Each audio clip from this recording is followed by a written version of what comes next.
themes were in 4 different areas where I think things go awry when someone is experiencing difficulty accepting their body as beautiful. Welcome to Mother-Daughter Connections, the show dedicated to educating, encouraging, and equipping moms to build lasting, meaningful connections with their daughters. I'm your host and mother-daughter relationship personal trainer, Dr. Michelle Deering. My heart is to be of help to you. I believe that your relationship with your mom is the foundation for your future success, personally, parentally, and professionally. Now remember, even though I'm a licensed psychologist, I'm not your shrink on this show. I am, however, here to share my opinions and those of my guests. If you have concerns about your mental health, please seek services from a mental health provider in your local area. Now join me as we pause to consider today's topic. You know, this motherhood journey is a marathon, not a sprint. And the terrain of motherhood has many ups and downs and rough and smooth places. Now, I've been thinking about how the best marathoners have succeeded in their races because they've gotten personalized input from a coach or a trainer who's been there and done that using proven, researched methods.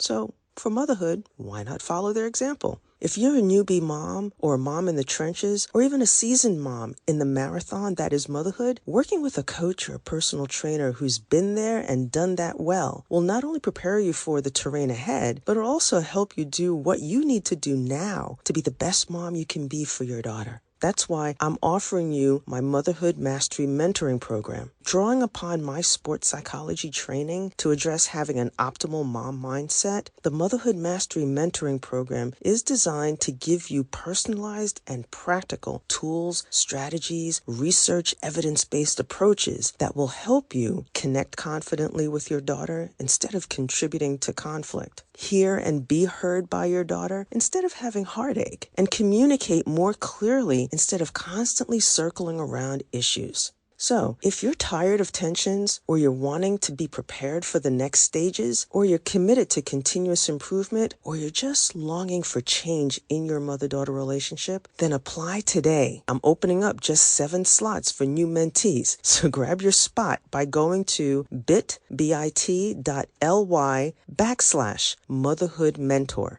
That's bit.ly/motherhoodmentor. The small application fee will be deducted from the cost of the program. Again, that's bit.ly/motherhoodmentor. I look forward to working with you. Now, let's hop into today's episode. Well, hi there and welcome. I am so excited that you're here with me today.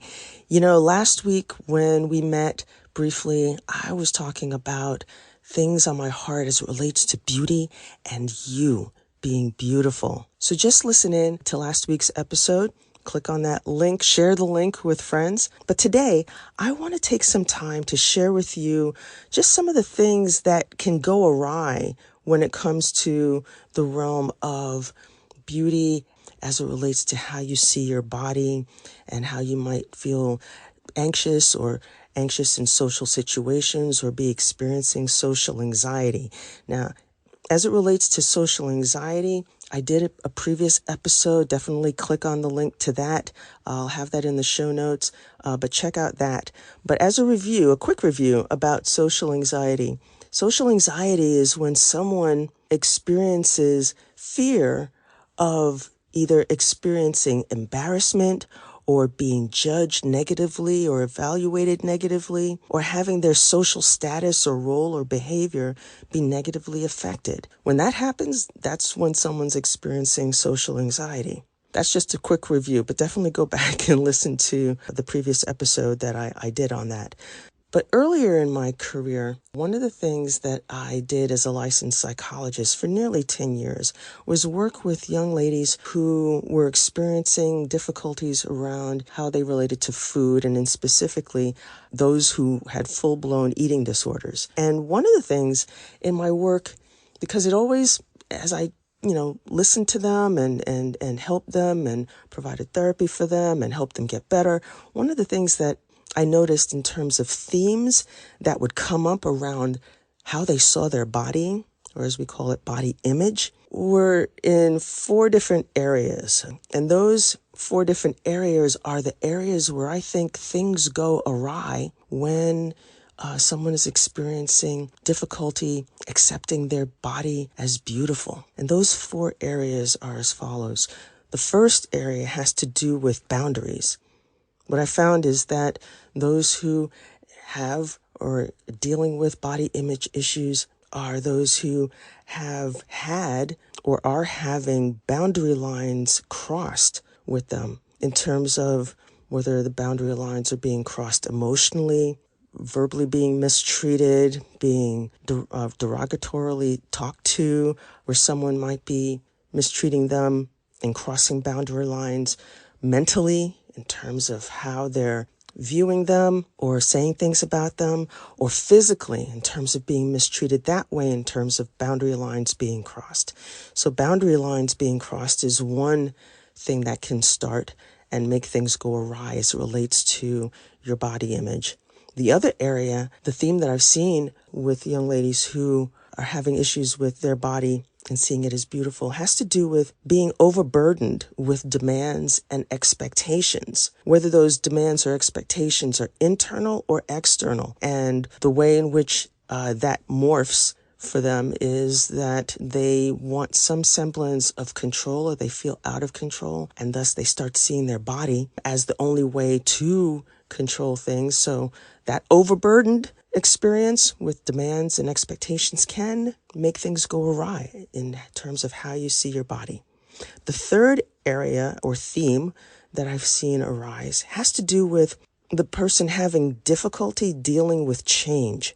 Not everyone deals well with change, but change is just a part of life. However, for some, depending on what's happened with regards to boundaries and the overburdenedness, is that the difficulty with change can be seen when their body appearance changes, or their size, or their body chemistry changes, acne or pimples break out and you start seeing your body negatively, all right? Or when difficulties in dealing with change in their family circle or their social circle arises, that can make someone feel negative about their body also.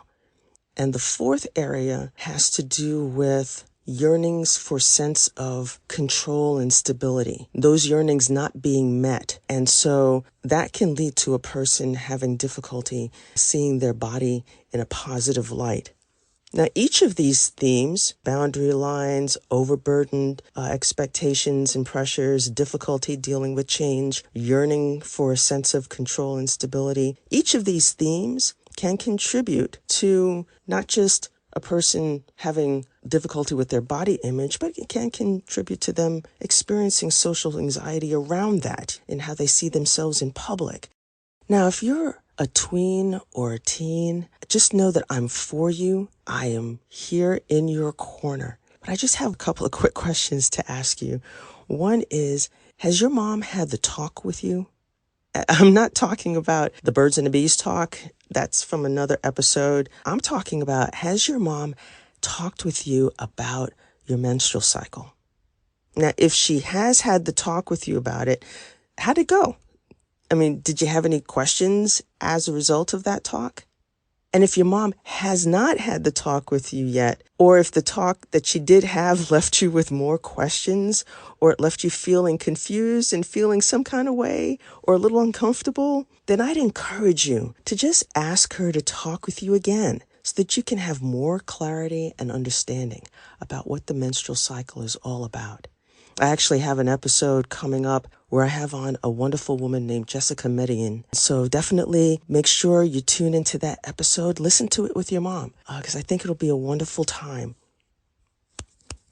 Now, the reason why I ask you that question about whether or not you've had the talk with your mom or your mom has had the talk with you about your menstrual cycle is that, your menstrual cycle is a time of big changes.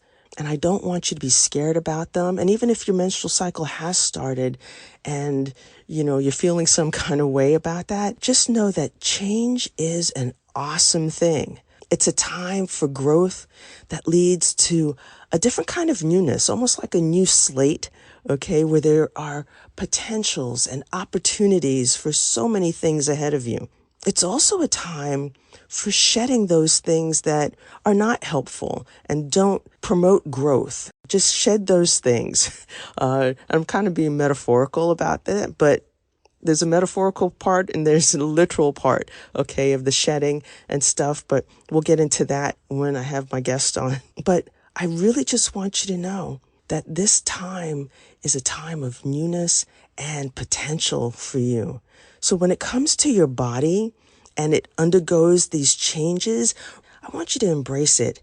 And if you can just remember that in the midst of it all, even if the menstrual cycle, if you have it already, might be causing acne or pimples, just know that your body is beautiful, that you are beautiful. And I'd love for you to just keep in mind that if you're feeling anxious about it, or when you're in social situations and you're feeling some anxiety about it, just believe that your beauty is one of a kind. Own your uniqueness. In particular, just pick one aspect of your body that you really like. For me, it's my eyebrows. I love my eyebrows. I think they're really cool and look great. You pick something that you like and own that uniqueness, and then decide to just do you. And then determine your bigger why. There is only one you who was born for a special reason. So seek out and discover what that is, because that one reason is going to keep things going for you through the ups and downs of life. So just believe that your beauty is one of a kind. Own your uniqueness in just one aspect of your body. Pick one area.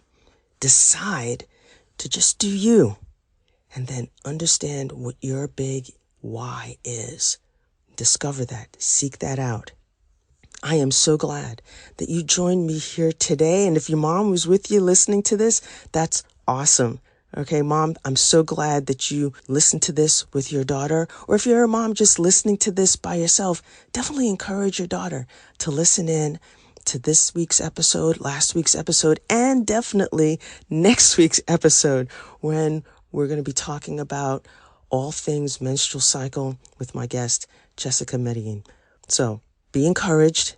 Know that healthy mother-daughter relationships are possible. They just take one curative connection at a time.